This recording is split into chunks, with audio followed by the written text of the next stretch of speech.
All right, what's this? Americans are refusing to pay their bills and don't care about credit score in 2025. Stop paying the bills you don't have to. That's right. You officially have permission. This country tries to control us with fear and fear of debt. Treat it like it doesn't exist. I'm telling you right now, do not pay. What can they do? I stopped paying my bills and stopped giving a shit about my credit score that I had been working years and years and years to fix. But every time you go to pull $50 out my debit card, it ain't gonna be there. Because I get paid, I pay my bills, and I'm broke. Like that. Like I get paid tonight, I'll be broke tomorrow morning. Well, do you understand what this will do to your credit? Have you seen my credit? Do you think that I care? For decades, we've been told to pay your bills on time and maintain a good credit score, and many people have been doing that because we want to maintain a perfect profile. But more and more, I'm seeing a growing trend of people saying, no, I'm not going to do that anymore, and I don't even care about my credit score because of the cost of living. So I think she's right. In fact, in the past 6 months to a year or so, I kind of feel like the general public has given up. Have you ever felt that? Like you're really excited to share your wins with other people. Like, hey, I hope to inspire you. And then they just don't respond and they just don't give a crap, right? And yeah, it's funny. Well, it's really not funny, but it's kind of funny. Well, not really, about how people are struggling with debt because they think the best choice is not to pay that debt. And I kind of take the opposite approach, right? Like the way that I think about credit is that it's a money access multiplier. So if you got good credit, right, and you have some income, then you could 2, 3, 5, even 10x the amount of money available to you as long as you use that credit responsibly. Okay. And so what we're going to do is kind of do the exact opposite of what these people are doing, which is not paying our bills, which is not paying our debts. And we're going to put all of our money into debt using velocity banking. In fact, if you take a look or listen to what she was saying, right? She does what we call the average American style of banking. And let me just kind of demonstrate this to you here. So the way that the average American banking style works is that you have your income, you pay your bills, and then you have your leftover in your checking and savings. So in this case, it'll be $6.59. She said, I don't even have, I'm spending like $50 and, there's no money gone. And the reason why, or I'm sorry, the money is gone. And the reason why the money is gone is because the banks, right? In this case, we have 5 credit cards, an auto loan, a student loan, and a mortgage are kind of sucking the life out of you. Think of it as like a vampire, right? So they're kind of sucking your financial life force, and that's how they're super rich.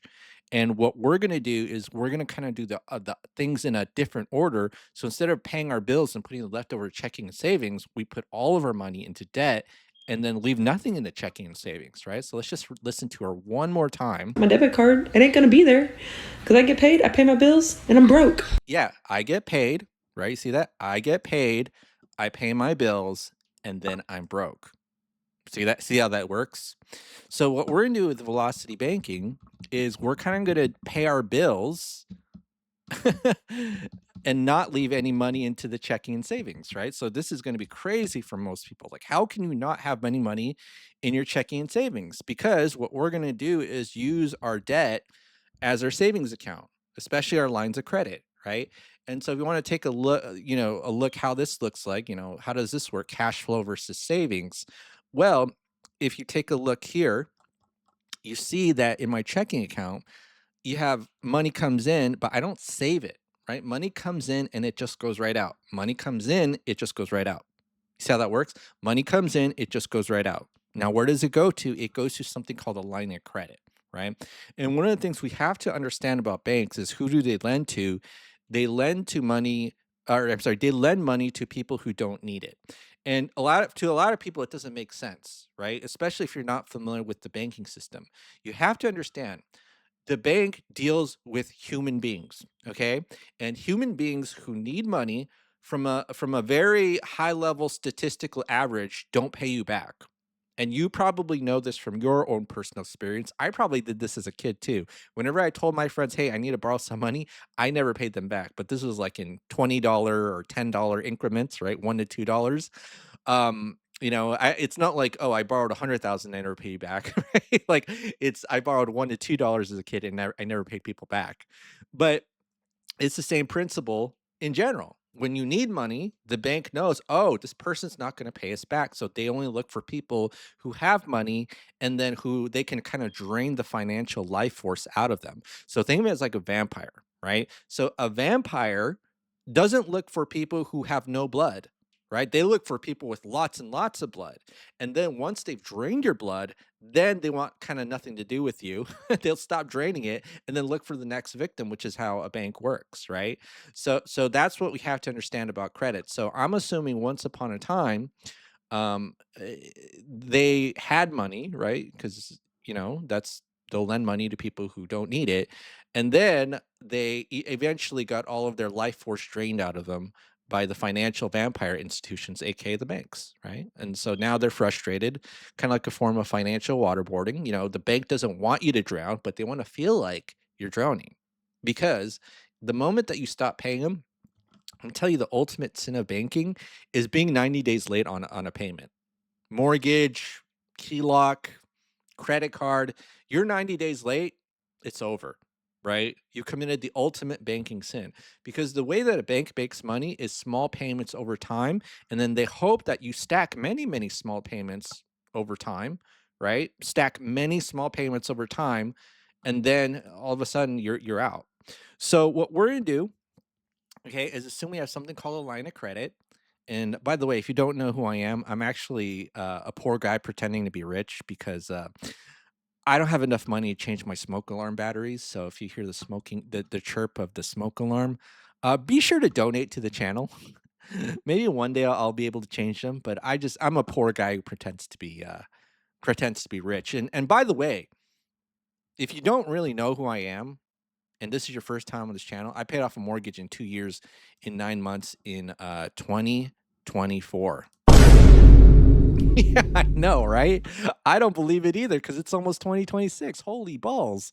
So, anyways, yeah, I'll be honest. People have been commenting, you need to change the smoke alarm. I'm like, dang it, I do. That's how you found out that I'm a fraud. But my other thing is, I actually got approved for a credit card today, believe it or not. But it was kind of weird. Let me actually show you what it was. So this right here, it says, congratulations, you've been approved. And I remember on the phone, it's like, okay, how much did I get? It's like, you'll find out later. I was like, this is the first time. And this is Amex. So usually I kind of know in the beginning, or I think that's happened to me, where how much I've been approved for, but they're like, oh, you just get approved and you'll find out later. I'm like, what the F? But anyways, I'll get a new credit card soon. So I'll probably get a new, video about how much lines of credit and credit cards that I have. But if you want to know and you're new to the channel right now, officially, I have $739,000 in lines of credit and credit card limits. Yeah. Yeah. So how did I get all this credit? It's because I know the banks work, which is they don't lend money to people who need it. So for the purposes of this video, we're going to assume we have a $373,500 home equity. Actually, no, we're not going to assume that. Actually, this is just an example of a line of credit that I had. I had 280. Now I have 373,500. So basically, what is a line of credit? It's basically a financial tool where you can borrow money, pay it back, and then use it over and over again. And then you kind of see right here, right? This is another line of credit. So what does this mean? It means that I just click a button and they literally dump money into my checking account and charge me 8 to 15% interest rate, right? So we're going to assume we have access to $150,000 line of credit and free and clear, but that's not realistic, because if you only have $6 left over, the bank's going to look at that because they run your credit to see what other debts that you have, and they'd be like, you know what? No, because you need money, right? But if you know how to do things in the right order, then you'll be able to get tons of credit. And who knows, maybe by next year I'll get $1 million. We'll see. Unless like the Amex credit card was like, $1,000 limit. Like, thanks, Amex, right? But anyways, what the F am I even talking about? All right. So this is what am I talking about? $150,000 credit limit. Okay, 150,000. We're assuming we have it, but realistic scenarios would be like, you probably had the line of credit before and you just maxed it out. In fact, I have a live stream that I did. Members only, 99 cents. Help me pay for the smoke alarm batteries. Join the channel, okay? You see that chirp? It means I'm poor. I'm pretending to be rich. Join the channel. You get access to that. 99 cents. 22 debts and $4 left over. It's the most amazing live stream I've ever did, right? And the reason is because it was a real scenario. Somebody just emailed me out of the blue. It's like, hey, can you help me with this? And I'm like, what the? I mean, a lot of these velocity banking situations were theoretical, but that one was real. That one was real. That was what I call the PhD of velocity banking. Listen, if you know how to solve that scenario, I grant you a PhD. A fake one, but I grant it to you. Okay. All right. So let's go ahead. So what we do with velocity banking is that we're going to order our debts using our cash flow index. Very easy to do this if you have many debts. In fact, I didn't actually use the cash flow index until I came to that scenario of 22 debts, right? The real life 22 debt scenario, because it was like overwhelming for me. I was like, which ones do I pay off first, right? Order by cash flow index. And then if you don't have enough room in your line of credit to move the debt, then you take the smallest balance. That's how I would do it, right? Because that line of credit that person had was maxed out. So what's the point of the cash flow index, right? It's just a formula of the balance divided by the debt. It gives you a ranking system. And then you see this right here. What does this ranking system mean? Well, the higher the number, it means you get less bang for your buck in terms of cash flow when you pay it off the debt. So, for example, in order to get $1,100 of cash flow from the mortgage, I literally have to pay $350,000. Now, why are people so obsessed with paying off the mortgage? Well, the reason people are so obsessed is because our home is very emotional, right? It's a very emotional thing. So when people pay off the mortgage, they're like, oh my goodness, this is like the most amazing feeling ever for like 2 months, and they'll be like, whatever. In fact, if you pay off a mortgage like 2 years and 9 months in 2024, like I did, you'll really not like care after like, I don't know how long it took me to not care, but I was like, yeah, I want to brag about it on YouTube. And then now I'm like, whatever, it's 2026. Anyways, all right. So now let's go ahead and do this. And then what we're gonna do is basically order our debt. And you can see here that if I pay 30 grand, I get about $1,000 of cash flow. If I pay 350 grand, I get about 1,100. And then these expenses, right? Food, gas, insurance, we always have to pay for. So we assume these will never go to zero. But when we pay off debt, these will all go to zero eventually, right? And obviously, in the future, maybe because of inflation, this will increase. But if that's true, then you kind of have to hustle a little bit to make sure this increases too, because prices will go up over time. And then if you know how to sell yourself, sell your labor, right? Because that's what we do when we get a job. We're technically selling our labor. We get an increase here. Okay, so now what we do is take these low cash flow index numbers and then move them to the line of credit. And it's very easy. It's just kind of like a big balance transfer of debt. And this normally wouldn't happen because you don't get a free and clear line of credit when you need money. But that's why I say, you need to get the credit before you need it. But it makes the demonstration easier to kind of see what the clear benefit is if you had these lines of credit. So let's assume that we move the $85,000 credit card debt into the line of credit, okay? And then what happens here is that these credit cards go to zero, right? Isn't that what happened? We just moved this credit card debt here, and then bam, this $6.59 magically turned to $2,834 of cash flow simply because we didn't save money, right? We didn't save money. So if you take a look here, you take a look at this lady again. Let's just kind of go back to where were we and just play it right here. Go to pull $50 out my debit card. It ain't gonna be there because I get paid, I pay my bills, and I'm broke. Yeah, that's exactly what happens. So you get paid, you pay your bills, and then you're broke, right? You get paid, you pay your bills, and then you're not broke. Why? Because we're not saving money and we're dumping all of our money into debt, right? So we're kind of doing the opposite of what people in general are doing. which is putting all of our money into debt. So the last step is now we put the paycheck into the line of credit. Smoke alarm chirp went off. Please donate to the channel so that I can buy some smoke alarm batteries. 7,500 into the line of credit, take out 4,600 as expenses, and then rinse and repeat over and over again, right? So we'll just do the formula minus, H2 minus 2834.09. And then what we do is take the average daily balance. So I'm going to just kind of do this right here. Multiply by 0.08 divided by 12. And then I'm going to copy and paste.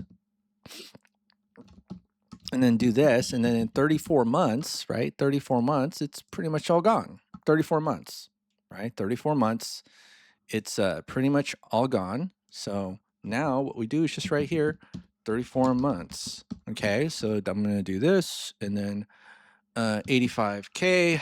So a little bit under 3 years, our credit card debt's gone, right? And then we have our auto loan, student loan, and the mortgage. So now what we're going to do is going to do this. So what we do, and by the way, I'm actually using a 50-year mortgage. So you see this 50 right here. I'm assuming that in 10 years from now, everyone's going to take on the 50-year mortgage because I don't know if you ever heard the statistic, and this statistic was true in like the 2010s. Most people couldn't afford a $400 emergency. So if a 50-year mortgage reduces the payment by $300, $400, I think most people will take it. You know what I mean? But I'm using 50-year mortgage calculation. So what's the current month right now? It is month 34. So let's go ahead and do that. And then we have the current balances of debts. We use the cash flow index again. So we moved the 9 grand into the line of credit, right? So what we're going to do is do this plus 9939.15. And then when we move our debt, we increase the cash flow. So this is going to be 0. And then this is going to be 3,200. 3229.4. So that's going to be 3229.4. All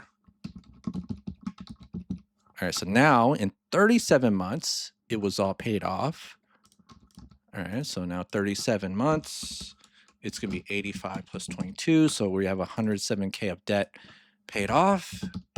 And then now let's just do the student loan. So in 37 months, what's the balance of the student loan? And just as a general rule of thumb, okay, if you have a long term, like the 50-year mortgage and a low interest rate, let's say 3%, even though I don't think we'll get to 3 ever again, but we'll see about that.